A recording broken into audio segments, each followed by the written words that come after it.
کیا وضو بغیر کلام مجید کو ہاتھ لگا سکتے ہیں؟ قرآن شریف کو چھو سکتے ہیں؟ کلام مجید پڑھ سکتے ہیں؟ تو کلام پاک میں اس کے بارے میں کوئی آیت نہیں ملتی کہ وضو کرنا ضروری ہے۔ وضو کا کہیں سے کہیں تک قرآن پاک میں نہیں آیا۔ البتہ قرآن شریف سے ہمیں دور کرنے کے لیے یہ بتایا گیا کہ قرآن شریف وضو بغیر نہیں چھو سکتے، تاکہ ہم اس سے دور رہیں، اس سے ہدایت نہ پاویں۔ میرے بھائیوں، ان لوگوں نے کیا سے کیا کر ڈالا ہے، ان مفتیوں نے، مولویوں نے کچھ سے کچھ بتایا ہے ہمیں۔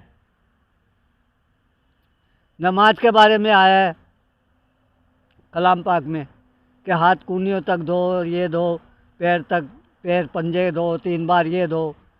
وضو کے بارے میں، نماز کے بارے میں وضو آئی ہے، کلام پاک کے بارے میں کہیں وضو نہیں ہے۔ اور ہم علماء دین سے بات کرتے ہیں، علماء دین کی بھی سنتے ہیں، جو اونچے پیمانے پہ علماء ہیں، جو سچ کے سوا کچھ نہیں بولتے، جن کی روٹی دین پہ نہیں چلتی، اس سے پوچھیں گے۔ جو دین سے کھا کما رہے ان سے نہیں، وہ تو جھوٹ کے سوا کچھ نہیں بتائیں گے۔ ان سے پوچھتے جن کی روٹی دین سے نہیں جڑی ہوئی ہے۔ ہو گیا تھا وضو قرآن کو ہاتھ لگا سکتا ہے یا نہیں؟ تو اس میں جو ایک بات پیش کی جاتی ہے کہ قرآن پاک میں سورۃ الواقعہ میں آیت ہے لا یمسہ الا المطہرون، کہ قرآن کو نہیں چھوتے مگر پاکیزہ لوگ۔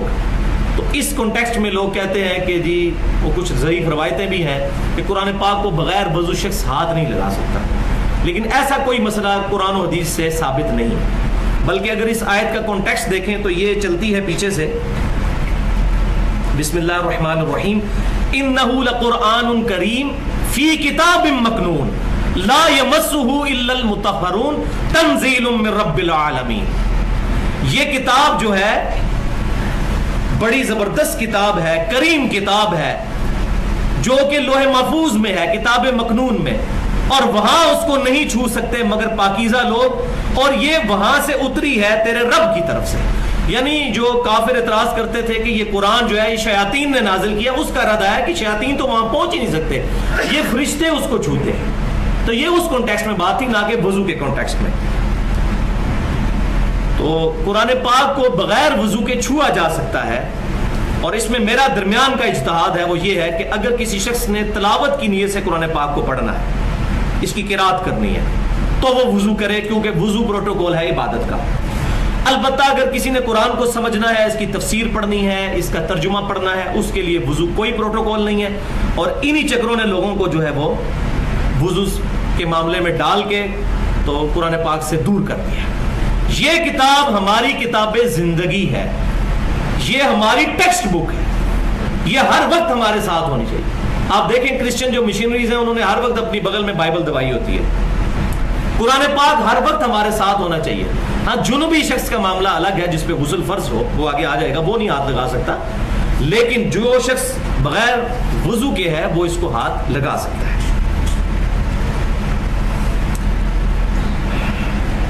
لیکن یہاں ایک بات یہ بھی یاد رکھیں کہ قرآن پاک کا احترام بہت ضروری ہے۔ اس حوالے سے بھی میں 2-4 منٹ گفتگو کروں قرآن پاک کے احترام کے حوالے سے۔ ایک حدیث جو سنن نبی داؤد کے اندر موجود ہے، انٹرنیشنل نمبرنگ کے مطابق کتاب الحدود چیپٹر میں 4449 9 سنن نبی داؤد کی بالکل صحیح حدیث ہے، کتاب الحدود چیپٹر میں، کہ نبی صلی اللہ علیہ وسلم کو یہودیوں نے اپنے مدرسے میں بلایا زنا کا کیس، اس کی سزا کو ریزالو کرنے کے لیے۔ تو آپ صلی اللہ علیہ وسلم جب اس مدرسے میں پہنچے تو انہوں نے ایک تکیہ پیش کیا، تو آپ صلی اللہ علیہ وسلم اس تکیے پر بیٹھ گئے۔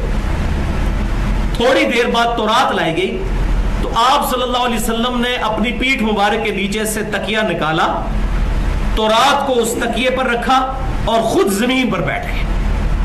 اور پھر فرمایا میں اس کتاب پر بھی ایمان لایا اور اس کے نازل کرنے والے اللہ پر بھی ایمان لایا.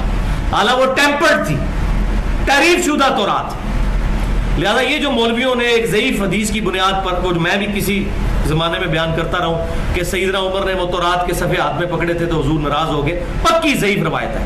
اس کی بنیاد پہ کہا تورات انجیل پڑھنے کا کوئی فائدہ نہیں ہے. نبی صلی اللہ علیہ وسلم نے فرمایا میں اس تورات پر ایمان لایا, اس کے نازل کرنے والے پر نہیں. پھر آپ صلی اللہ علیہ وسلم نے وہ تورات میں سے ایک عالم کو بلا کر تو اس معاملے کو ریزالو کیا. لیکن اس حدیث سے یہ بات پتہ چلی کہ آپ صلی اللہ علیہ وسلم نے ٹیمپرڈ, تحریف شدہ تورات کی بھی عزت کی اور خود زمین پر بیٹھ گئے اور تکیے پر اس کو رکھا.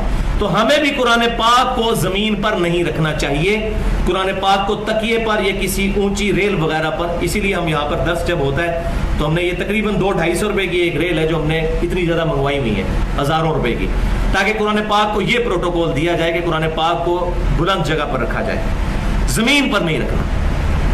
عرب کے اندر بعض اوقات یہ چیز آبزرو کرنے میں آئی ہے, میں نے خود بھی دیکھی ہے. حالانکہ انہوں نے تو کروڑوں اربوں روپے لگا کے وہاں پر پیتل کی جو ہے وہ الماریاں رکھی ہوئی ہیں جہاں پر قرآن پاک رکھے جاتے ہیں, ریلز رکھی ہوئی ہیں, لیکن لوگ پھر بھی سستی کرتے ہیں. بعض کا زمین پر یوں قرآن پاک رکھا ہوتا ہے. میں نے خود اپنی آنکھوں سے دیکھا ہے کہ چھوٹے چھوٹے عربیوں کے بچے وہ قرآن پاک کو زمین پہ وہ فرزبی کی طرح کھیل رہے ہوتے ہیں, ادھر سے ادھر پھینک رہے ہیں, ادھر سے ادھر پھینک رہے ہیں. اب مطلب یہ چیز سکھانی چاہیے, اور پھر یہاں سے جب لوگ جاتے ہیں اس نیگیٹو چیز کو وہاں آبزرو کرتے ہیں, اور واقعی ایسا ہے. بعض کا جوتیوں پہ قرآن پاک رکھ دیا, تو ایسا نہیں ہے. یہ کتاب زندگی ہے, اس کتاب کا احترام ہے, یہ شعار اللہ میں ہے. یہ کعبۃ اللہ سے بھی اربوں گنا بڑا شعار اللہ ہے. یا ایھا الذین آمنوا لا تحلوا شعائر اللہ, اے ایمان والو اللہ کے شعار کو حلال نہ ٹھہرا لو. تو یہ خانہ کعبہ سے بھی کروڑوں اربوں گنا زیادہ عزت والی چیز. بھائی نے ایک سوال کیا کہ قرآن کے پڑھنے کے لیے کیا وضو ضروری ہے, شرط ہے؟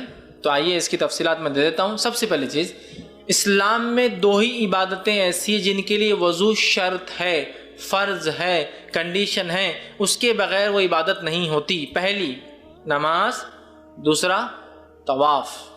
نماز اور طواف 2 ایسی عبادتیں ہیں جو بغیر وضو کے نہیں ہو سکتا. غسل بھی ہو اور وضو بھی ہو تبھی ہوں گا.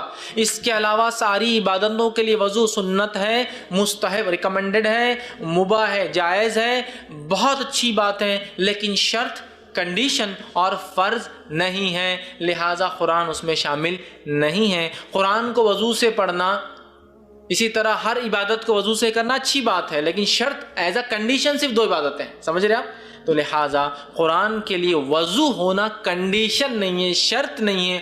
ہاں اچھی بات ہے, جس کو ہم کہیں گے مستحب ہے, سنت ہے, مباح ہے, لیکن کنڈیشن نہیں ہے. اگر آپ غسل سے ہو تو کافی ہے. تو لہٰذا قرآن کو, اب وہ آیت کا کیا, لا یمسون الا المطہرون, اس کو نہیں چھو سکتے مگر سوائے پاکیزہ. تو یاد رکھیں اس کے تعلق سے علماء کی آپ تشریحات پڑھیے. اس میں اکثر علماء نے لکھا مطہرون جو کہتے ہیں وہ اس کو کہتے ہیں جو پہلے سے پاکیزہ ہو. اس سے مراد ہے جب مشرکین مکہ نے یہ کہا کہ محمد پر نعوذ باللہ شیطان اترتا ہے وحی کو لے کر, قرآن کو لے کر, تو تب اللہ نے کہا لا یمسون الا المطہرون, اس قرآن کو لوح محفوظ پر کوئی نہیں چھو سکتا مگر سوائے فرشتوں کے. وائد اس کانٹیکسٹ میں مطہرون جو پہلے سے پاکیزہ ہو, فرشتے.